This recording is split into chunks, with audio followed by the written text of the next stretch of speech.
Hey, what's up guys, YST here and welcome back to another Raid Shadow Legends video. And today we're going to be showcasing a team, well should I say a blessing, that can take down the Iron Twins fortress without a Geomancer. You heard that right. And also we're not going to be using unkillable compositions to showcase this. Now in this video I'm going to showcase 1-star blessing. I'm also going to showcase multiple 1-star blessings on separate champions. And also a 6-star blessing to show the difference and how well this can perform in the future of Raid of taking down this boss. Now, I've been paying a lot of time towards this over the weekend, trying out compositions and really just seeing how valuable this can be in a vast majority of those affinities. Now, what I'm going to do is I'm going to briefly break down Smite, which is the Brimstone blessing that can be put on legendary champions, and how amazing this can be, right? So whenever this champion attacks, each hit has a chance of placing a Smite debuff for 2 turns. Champions under Smite debuff will be hit by a meteorite when they use an active skill. Now, through playtesting, this basically means that the default skill of bosses or enemies will not trigger this, but abilities like A2s or A3s that can be put on cooldowns will trigger this Brimstone, right? And that's where you see the meteorite come through and absolutely destroy. The meteorite inflicts damage equal to 25% of the affected champion's max HP and will also inflict damage to all other enemy champions equal to 5% of their max HP. So dealing a big bunch of damage towards bosses, and then if you're facing waves, still has use with the 5% of their max HP. Only 1 Smite debuff can be active per team at any point. It cannot be removed, blocked, resisted, or transferred.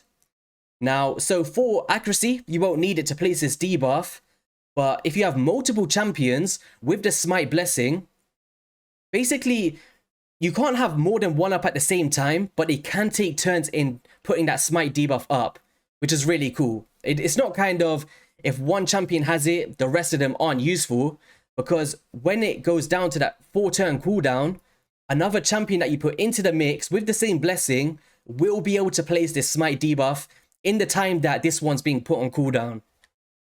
Now, on a 1-star blessing, you get a 20% chance of placing this debuff, which is reasonable. It does place a lot more than I thought it would. At a 3-star, you will then get a 40% chance, and then you get a few buffs along the way, and then 70% chance at 5-star, and 100% at 6-star. Now, obviously, the main goal is going to be that 100%, but in today's video, I just want to showcase that if you don't have a Geomancer, you do have relatively good support champions, you can bring in anybody that has a 1-star blessing and they're going to perform really, really well. And obviously, the higher the blessings, the better it's going to get, but I'll showcase all of that in today's video. Now, perfect example here, Iron Brago. This is a champion that I use for my clan boss team. And he has got no accuracy. Well, not enough accuracy for the Iron Twins anyway. And he's pretty much just there for the sustainability and to deal that smite when it pops off, because you do not need accuracy for it. Now, what I'm going to do is show you a few runs. So let me just pull this up. Now, this part here, or this segment, is going to be around 10 minutes long. So feel free to kind of skip through if you want to. But I think it's important that you guys see this, because I'm going to show it with, as you see here, only one champion with a 1-star blessing taking down this boss. And then I'm going to show it with multiple 1-star blessings that I got over the weekend. And then I'm going to show you with a 6-star blessing. And I will also show you it with a Geomancer. So I put a lot of effort into this one, as it is my main account. And I'm using my own resources. So yeah, hit that subscribe button, guys, if you do want to see more Iron Twins Fortress content without Geomancer. I'm still working on a bunch of stuff, but bear with me, I'm broke on resources. Alright, so let's get into team number 1. Hopefully you guys enjoy this. Now, as you see here, hopefully our, Iron Brago is going to be able to place this debuff. So not placing it there, but it will pop off pretty reasonably well at that 20% chance. And I've tried this so many times to see the consistency. And I think I had only one loss, and that's only because I'm using a Godseeker Iniri with no sustainability. She's only built for my clan boss team. Literally, if I put full sustain, it'd be amazing. Now, Skytouched Shaman is going to be the only champion that's in all of these teams because I feel like her heal is just amazing. So at this point, still no Smite Debuffs. That's completely fine. We're just still dealing raw damage here. So right now, we're just reflecting poison damage, which can bypass the passive. So be careful with that. And there is our first Smite Debuff. So as you've seen there, the A1 ability did not proc it. So there was no max HP damage there. But now once he uses the ability that can be on cooldown on his next turn, boom, 367,000 damage, guys. 367,000. Now, if we start to think about the future of Raid and not having to rely on Geomancer, having Smite on multiple champions with higher stars is definitely going to be the way that we take down this boss. There's just no question about it because that damage there is ruthless. And the quicker that we can get this boss down to that Doomsday Machine threshold, which is 40%, and as long as we could survive that hit with some damage mitigation, i.e. the decreased attack staying up, it's just going to be a no-brainer to start bringing this in. So we've placed one so far. And hopefully you guys do have enough to put it on multiple champions, but I wanted to showcase it with just the one to show how reasonable a 1-star can be. Now there's our second Smite debuff going out. Boom. Because that was an active skill, he managed to proc it, and now there's going to be another one coming through. So that was just the passive there with the reflections, and boom. Doomsday Machine nuking, and 367,000 damage pops off again. Now, we're just going to take a bit of damage here. It's kind of good that Godseeker died there because it resets the Iron Brand debuffs, so she's able to survive the rest of these hits here. So here we go. Because she had that low Iron Brand count, she's being able to survive here pretty reasonably. And hopefully we can get one more Smite up. I can't really recall every single run, but I think he does place it one more time. Alright, so I think it might be the next turn, because there is that 4-turn cooldown on it. Alright, nice. We're surviving perfectly well here. Revive on death, and Skytouched Shaman is just amazing.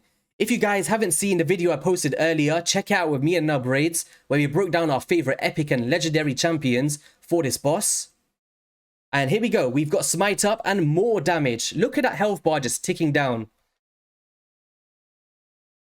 Now we've got this under control. We just need to take one more hit here. This will be an A1 ability, so it's not going to proc it. And a few more raw damage hits. And boom.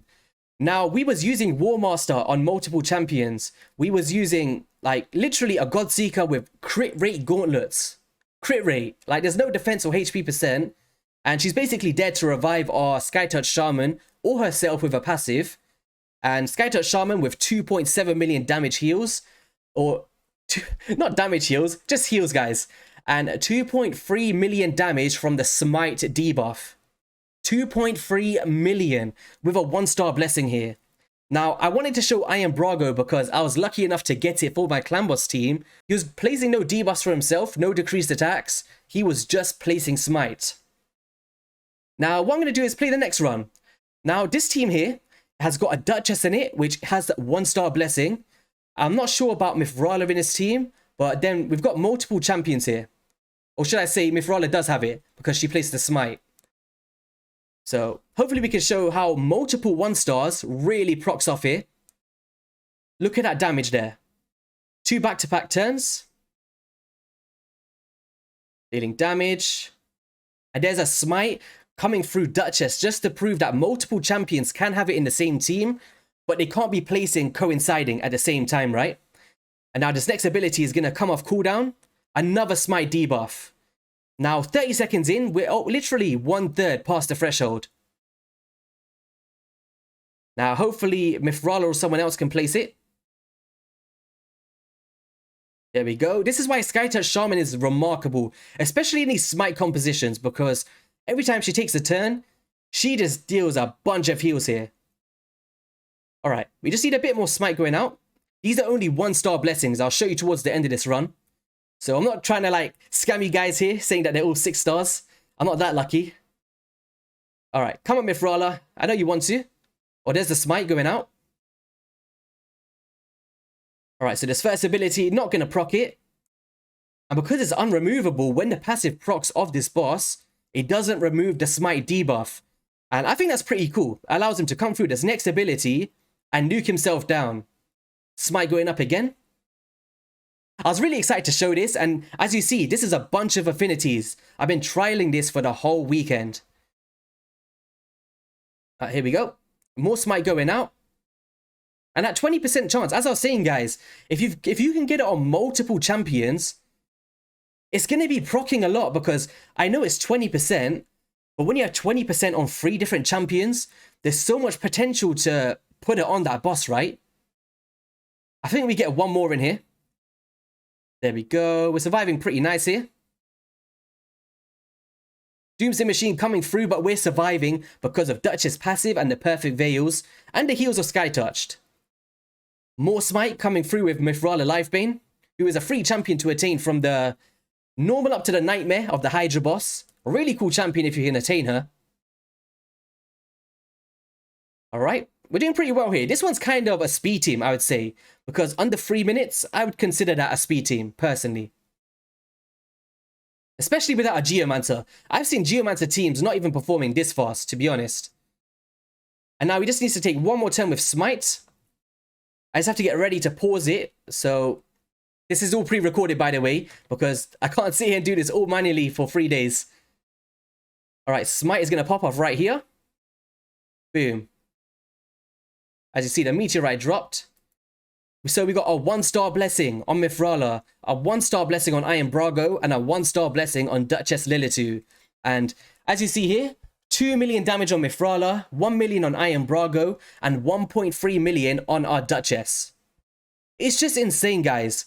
Now, if I just pull this back, I didn't want to show this one first, just to put you guys off the video. But now we're going to implement a 6-star Smite debuff. And now let's see how much this can proc. Now, this one's going to be a 100% chance to place that debuff without needing accuracy. Now, we will have accuracy, so I can place some poisons. But as you see there, the Smite debuff is up. It's completely fine. Now, the first hit doesn't proc the passive, if you guys mentioned or seen that there. Now, when he turns into the next turn, it's going to be an A1, so we're going to bypass that again with poisons. Now, right here, he should be opening with his retaliation launch. There we go. There we go. Smite straight back up again, guys. So, placing a skill there. Smite going through. Decrease speed. Absolutely outstanding for this boss, of course. Boom. Now, can we just get some more Smite out? Hopefully, there we go. So, Duchess put it up this time with that 20% chance. So, Richthof the Bold is not a great champion for this boss. He places poisons and nothing else. The Smite debuff made him literally S tier for this boss in my particular team because it's 100%. So the main kind of thing I want you guys to take away from this video is putting Smite on your legendary champions, no matter who they are going to perform exceptionally well.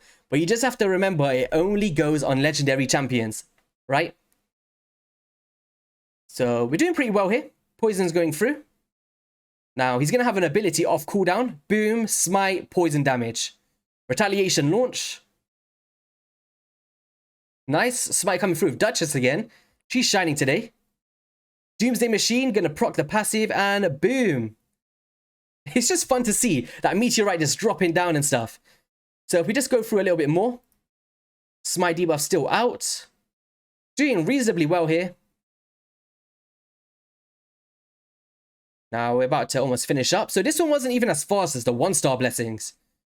And only Mifrala survived here with that final Doomsday Machine, unfortunately. But the Smite came through and obliterated. And 2.3 million on Richthof the Bold, which is just crazy to see.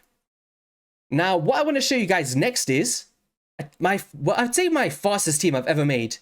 And it's using 1-star blessings from Mifrala and Duchess with the implementation of a Geomancer for you guys who are lucky enough to have one. And I want you guys to pay close attention to how much it can speed up a run by coinciding the reflections of burns from a Geomancer with the Smite Debuff. It's insane, guys. So there we go. Bam. Because he bypassed with the reflections, enabled us to place that Smite and kept us going, right? And this one's on the Spirit Affinity. Nice. A1 not triggering the Smite allows us to put those burns back up. And I think this synergy here between both is just really phenomenal. And boom, we bypass with the reflection, Smite goes up, and it enabled us to keep us going, keeping that burn up with no retaliation launch. Now, we did proc the passive there, Doomsday Machine coming through, but we have got a low count on our Iron Brand debuffs, enabling us to put those burns straight back out again. No decreased speed landed there, so take a little bit of a hit, but Skytouched Shaman's going to take a turn with a 50,000 heal. Insanity. Now, can we get one more Smite up? Here we go, not a problem. Placing more burns out. And I think we got a Smite in here as well. I can't recall it. Oh, no, we didn't. But there we go, guys. That was my personal best time at 1 minute and 16 seconds, if you guys seen that. Now, this final team, I don't know what I was trying to do here. I think it was the same as the first team. So this was using the 6-star blessing again on Riched Off the Bolt. And this was performing really nicely as well. And this was without a Geomancer. And there we go. 2 minutes 46 seconds on this one. And this was the Void Affinity, which I kind of think is the worst one. Because you can't get weak hits from like getting lucky on a Magic Affinity or something. So yeah, guys, that was the runs. Now, I know that you guys are probably going to comment, I bet you can't do this with a no max Great Hall. Well, the problem here is I can't mitigate my Great Hall. It's just not a possibility, right? But what I could do is showcase a champion like Iron Brago, who I've kind of geared out without the accuracy, without the fast speeds or anything like that, and just showing that a non-resistible blessing that you can get for 1 stars can really change your guys' rosters and kind of make you build just a tanky team, right? So Mithrala Lifebanes, Duchess, Rector Draft, Skytouched Shamans, all of these champions for damage mitigation, and rely on 1-star blessings to bypass the damage to take down this boss, okay? And I hope that I did a good justice for that, hopefully in today's video. Now, you can attain these from the Soul Merchant, so if you guys save up from the Mystic Market, you'll be able to attain a Mortal Soul Essence to purchase on legendary champions that you have. Now, one tip I would say is, place it on champions that you know you're going to use elsewhere, not just for the Iron Twins, because the drop rates aren't remarkable on the boss as of now. And if you're mid-game, you should be focusing on other dungeons, not the Iron Twins in my personal opinion. But if you're facing the lower difficulties, you're getting yourself some essence, you're having fun summoning the Soul Stones, there's not a problem in that. And if you get lucky enough to get a champion that you know is really cool, go for it, right? Go for one that you know, like a Duchess or someone like that. And that Smite Debuff is going to perform not only in the Iron Twins, but also places like Bomber, for instance, where it can really deal some nice max HP damage. We got a few here, but I don't have a Valkyrie, unfortunately. And let me just show my champions, I guess. That'll be a good little touch, YST. So let's go into recently used first. Now, my Duchess is not fast at all. She's built for my Go Second team in PvP. And pretty much built like a Duchess should be. The resistance isn't enough to resist the actual boss's Iron Brand debuffs. But we do have high HP on her. Mithrala, built for PvP and Hydra boss. And she's got that 1-star blessing on as well. Skytouched Shaman, I took off the regeneration, guys. I removed it for this video just to show that this champion is remarkable in her own right without relying on gear sets.